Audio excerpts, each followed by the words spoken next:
Hey, what's up? Happy Memorial Day to everyone. Big shout out to all the servicemen and troops that put themselves in harm's way for our freedom and liberty. Even if some of the wars that they go through are completely unjustified, and the victims are on both sides of the case.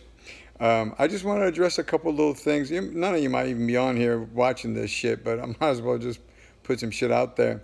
So I heard a couple of interviews about people claiming that me and Tracy Robinson and Yasmin Fuller were fired by Tupac before his passing. This is 100% fabrication. Also that other directors were directing Tupac's last videos. Suge Knight and Death Row had some favorites. What's up, brother? Suge Knight and Death Row had some favorite directors that they would try to get to do all of Tupac's videos. And then Tracy Robinson, myself, and Pac would have to fight for us to be his production partners. So there was always a back and forth between the videos that we could do and the videos that we were told we couldn't do. We had a 3-picture deal a week before Tupac died. 2 studios, New Line and Paramount Studios, wanted to give Tupac a 3-picture deal because he was bondable. He'd done Gridlock. He had no problems on set. And he was doing great and everyone wanted him. So all of this BS about me and Tracy being fired. Yasmin Fuller, are you fucking serious? Yasmin Fuller was his auntie. She was there the minute he was born. She was there the minute he died. And she was his business manager. She was Yaki Gaddafi's mom. Yasmin Fuller is, aside from Afeni Shakur, probably the most important woman to Tupac's legacy. Are you fucking kidding me that he got fired? He fired her? No fucking way. What do you think the rumors are coming from? I know you said it. Dude, I don't know why the fuck anyone would say it, Reggie or anyone else. Look, you take people for their track record, what they've done. Stop making money on this guy. I haven't made shit worth of fucking money on this guy. What are you talking about, dude? I could have made millions off of Pac, but I haven't yet. But you fucking bet you I will eventually make a lot of money off of my stories of what I know of Tupac, and I will share my truth, the little fragment, whatever it is, I will. And he would only want me to make money. That's how Pac operated. He didn't want no one to be broke around him. If he knew that his auntie or other people in his inner circle were struggling right now, you best believe someone would have paid for that. So going back to these allegations, Yasmin Fuller was Tupac's business manager. She was at the hospital. I was at the hospital. Some of the outlaws were at the hospital. So, security. So look, when I say I sat security, I'm not saying I had a gun or I was representing Death Row or I was sitting outside of his door. I was sitting in the ER waiting room. I grew up as a scrapper. Me and Tracy were the first people from his team that showed up at the hospital. There was no one there. There was Death Row and all of Death Row's people, but no one from Pac's camp. Me and Tracy were Tupac's partners. So we were there, and we were there the first night all the way through to the next morning until Yasmin Fuller showed up, and she was the general. Yasmin was the general until the 6th night that I left. You shouldn't say secure. I don't give a fuck what Edie or anyone else says. I was willing to die for dude. Look, I'm not a gunslinger, but I came up scrapping. I knew if some motherfucker came in there was suspect, I would have thrown a couple punches before they'd fucking be able to take me out. So you call it whatever the fuck you want to. You don't think I was security? Great. I was just Gobi at the hospital from 12 to 8 in the morning for 6 nights. Whatever the fuck you're going to call that. When was the last time we talked to Pac? Last time I talked to Pac was 2 days before Vegas. We were at his house. The next day when I heard he was going to Vegas, I knew something was going down. I just felt it. So I convinced my whole crew to go out there. And unfortunately, God rest his soul, Nate Dogg was the one that came through the club 662 and told us Pac and Sugar been shot. So we went straight to the hospital. But so here, look, this is all I wanted to say. Everyone's got an opinion, and they're all entitled to it. But don't fucking revise history. Have a little self-respect. Don't speak on shit you don't know about. I don't claim to know what people did or how Tupac died or who killed him or who was responsible. I don't fucking know, and I'm not gonna put any conjecture on it. But I will tell you what the fuck I saw and where I was. I was there, and I was not fired. I was Tupac's crazy Iranian, and I will be to the last fucking breath that I've got. So kick it with us.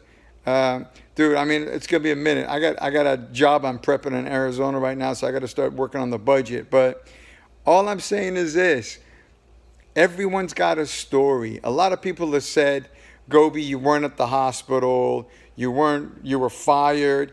Oh, House of Blues. How the fuck did I film from the balcony of House of Blues? Kevin Swain was known as a multicam director that did concert series. I produced a Tyrone video that he shot, and me and Tracy were there as Pac's camp while he was shooting the House of Blues. Where do you think all that House of Blues footage from the balcony upstairs or all that footage from the outside came? It was me, dude. I filmed that shit. I didn't buy that shit from anyone. The shit that I have, I took. So don't revise history, people. Don't do it. It doesn't benefit anyone. You're not helping anyone's legacy. You might be covering some tracks, but you ain't giving shit for Pac's legacy. And you don't know about Pac's inner workings and who was what and who in his organization. Death Row was Death Row, and Tupac and his camp were Tupac and his camp. Why would Pac wear Machiavelli, his euthanasia medallion? Why would he get shot with that on him? Why wasn't he sporting Death Row medallion? Does that make any sense? Had he ever worn the Machiavelli medallion before? I mean, I don't know. I don't have the answers, but if you're going to make claims or if you're going to say some shit, back it up. Don't just fucking throw hypotheticals out there. My story hasn't changed in 22 years, and it's not going to change. There's a great article. I was blessed and lucky enough to be in an article, Esquire magazine, September, a couple years. What's up, brother from the homeland? Razor Ram. I love the fucking Persians, dude. Persians have mad love for Tupac. When you go to Iran right now, they are bumping Pac in the streets. In fact, my little brother is a guy by the name of Yas, who is called the Tupac of the Middle East. He talks about political and social shit, and Pac's influence is everywhere. It goes all across the globe. And it's not just black people. It's not Latinos. It's the disenfranchised. Pac didn't have color as far as whose hearts he touched. So, you know, I don't know. I just wanted to clear some shit up. I don't need to go fight anyone on and give anyone extra views on their channel. I don't give a fuck about views. But I do mind saying some truth, and I just wanted to share that. So I haven't been lucky enough to tell my story yet, but the fat lady ain't sang yet, so I'm going to keep at it until I can. And I know you true Tupac fans that have heart and have love in your hearts and have souls. We're Pac's childhood friends dating his sister. I mean, God bless Ray Love. God bless Seth. Szechuan and Ray Love, I wish them nothing but happiness, and I pray that they have long lives and have nothing but love in their relationship. They're both good people, and they deserve love, and they deserve respect, and they deserve each other because they're good people. So karma's a bitch. Karma always comes back. I don't give a fuck who you are or what you've done or how much money you've had. Karma comes back. I'm a real Tupac when I've been down since blah, blah, blah. Everyone's stream. To see what info's out there, I know something's not true. There's a lot that's not true, my dude. There's a lot that's not true. And, you know, people profit. People profit. People profit on a dead man. And And I'm not talking about making projects that honor him, that can go on and win some awards. I'm talking about anyone will fucking say whatever the fuck they want to and reap whatever. How many channels are out there with people having Tupac channels that have made claim to fame for themselves? It's got to be 10, 20, 30, what? He's got 21, 22 million fans on Facebook. How many channels? But how much truth has come out? How much truth about his inner circle, the people that knew him? How come you don't hear those stories? How come those stories aren't brought out? It's always who killed him and death row and all the bullshit that doesn't even fucking matter. Because in 1,000 years from now, no one's going to give a fuck about death row. Tupac wasn't death row. Death row was lucky to have Pac.